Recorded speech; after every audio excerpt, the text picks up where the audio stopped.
Ancient Egypt, a land of potent mystery. Great, silent temples rose towards the sun. The majestic Nile River flowed generously. It was the lifeblood of a powerful kingdom. Secrets whispered in the cool shadows of tombs. Gods with animal heads watched from golden thrones. This was a civilization ancient and immensely proud. Its rulers, the pharaohs, held supposedly divine right. Their power was as shifting as the desert sands, a sacred trust passed down through dynasties. Cleopatra. She was to be the last pharaoh. She wore the heavy robes of ancient royalty. Her grand palace gleamed brightly by the Nile. Though Greek by blood, a Ptolemy descendant, Egypt was her heart, her soul, her destiny. She took the time to learn its ancient tongue. She embraced its many complex gods and rituals. Her fated destiny was rapidly unfolding now. She ascended the throne as a young woman. The world around her was dangerously unstable. Cleopatra was remarkably young, but oh so clever.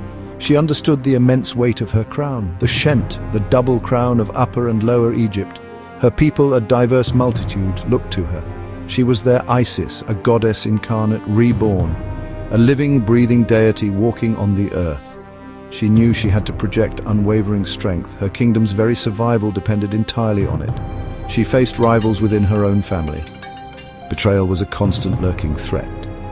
Far across the shimmering Mediterranean Sea, Rome stirred. A new formidable power was on the rise, ambitious, ruthless, constantly growing stronger. Its long shadow reached ominously towards Egypt. The old established world was changing very fast. Cleopatra felt the violent tremors of this shift.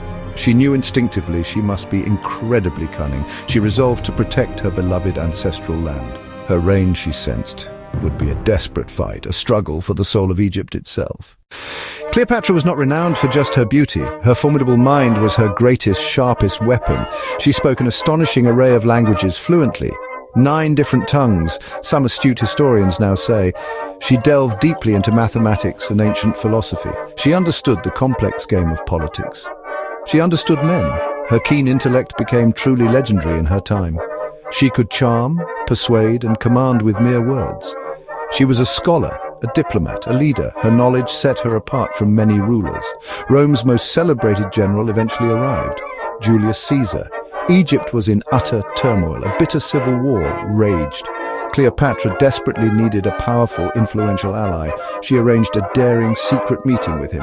She was smuggled to him, so the story goes, hidden ingeniously within a rolled-up precious carpet. A dramatic entrance, utterly unforgettable. Bold. Caesar was initially surprised, then deeply intrigued. This captivating young queen was incredibly brave. Their crucial alliance was swiftly and decisively forged. It was part shrewd politics, part undeniable passion. Caesar, with his legions, helped her secure her throne. She, in turn, gave him Egypt's vast wealth and a son. Ptolemy Caesar, nicknamed Caesarion, Little Caesar, he became a living symbol of their unique union, Egypt and Rome inextricably linked by blood and ambition. For a fleeting, hopeful time, there was fragile peace. Cleopatra even visited Rome, a queen in the Republic. Her presence caused quite a stir, a sensation, but then great Caesar fell, brutally assassinated in Rome. Cleopatra's carefully constructed world shook violently again. She returned quickly to Egypt, mourning, waiting, watching. Then came another powerful Roman, Mark Antony. He was a renowned soldier, a man who loved life. She sailed to meet him at Tarsus, a spectacle on a magnificent golden barge with silver oars. She was dressed as Venus, the goddess of love. He, like Caesar before him, was completely captivated. Their love story would echo through history. The very air across the Mediterranean grew thick with tension. Egypt versus Rome, 2 colossal giants poised for conflict. Rome craved absolute control. It desired a vast empire. Cleopatra fought bravely for Egypt's precious sovereignty. She was a queen, a brilliant strategist. She was becoming a symbol of a dying empire. Her every calculated move was intensely watched, scrutinized. The political stakes were incredibly, terrifyingly high now. She sought to preserve her kingdom's independence against the relentless expansion of Roman power. Mark Antony was a key part of Rome's ruling triumvirate. He governed the eastern territories, with Cleopatra often by his side. They became the ultimate ancient world power couple. Their passionate love affair was a shocking scandal in Rome. Octavian, Caesar's ambitious adopted heir, was utterly furious. He skillfully portrayed Antony as a Roman traitor. a man seduced and corrupted by a foreign Eastern queen. War between them was no longer avoidable. It was inevitable. Propaganda filled the streets of Rome against Cleopatra. She was demonized as a dangerous, decadent sorceress.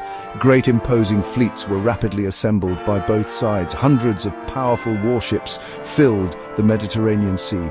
Oarsmen, sweating, rowed to the relentless beat of war drums.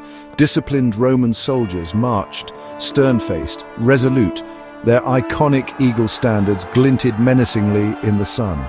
Egypt's own considerable forces also gathered for the fight. Cleopatra herself took command of some of her ships. She was determined to fight alongside Antony. The entire known world seemed to hold its collective breath. The fate of empires hung precariously in the balance. The legendary Battle of Actium, fought in 31 BC, a truly colossal naval clash, bloody and decisive.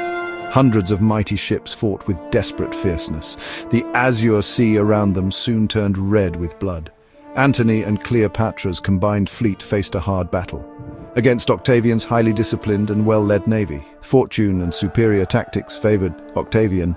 That day, it was a completely devastating, catastrophic defeat for Egypt. The dream of an Eastern empire ruled by Antony and Cleopatra died. Their naval power was utterly broken. Antony and Cleopatra were forced to flee the carnage. Their ambitious dreams had been utterly shattered at Actium. They returned, defeated and despairing, to Alexandria. Antony, once a great general, fell into deep despair. He then heard false news that Cleopatra was already dead. He chose to die tragically by his own Roman sword, a dramatic, sorrowful end for a once celebrated Roman hero. Cleopatra, upon finding him dying, mourned him bitterly. She had lost her love, her staunchest ally. Her kingdom was now almost certainly lost too. Octavian's relentless, victorious forces quickly closed in. The great city of Alexandria was besieged, completely trapped.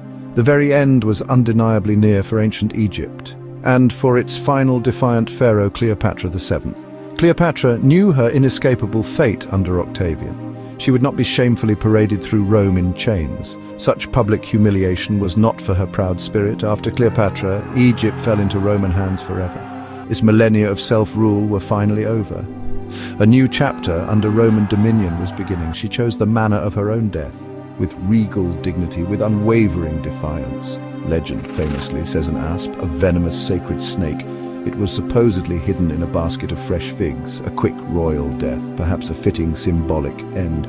She died a queen, undefeated in her proud spirit, the last of the long line of the Ptolemies, the last true independent ruler of ancient Egypt. Her death marked the end of an era. The Hellenistic age gave way to Roman supremacy. Cleopatra, her extraordinary story echoes still through time. Was she a true hero, fighting bravely for her land, or a tragic victim of Rome's relentless ambition? Perhaps both. She possessed a brilliant, educated mind, a passionate, loyal heart, a formidable queen who dared to challenge mighty Rome. Her complex, compelling legend will surely never fade away. Her name is synonymous with allure, power, and tragedy. Subscribe to Storyblocks for more epic tales from history.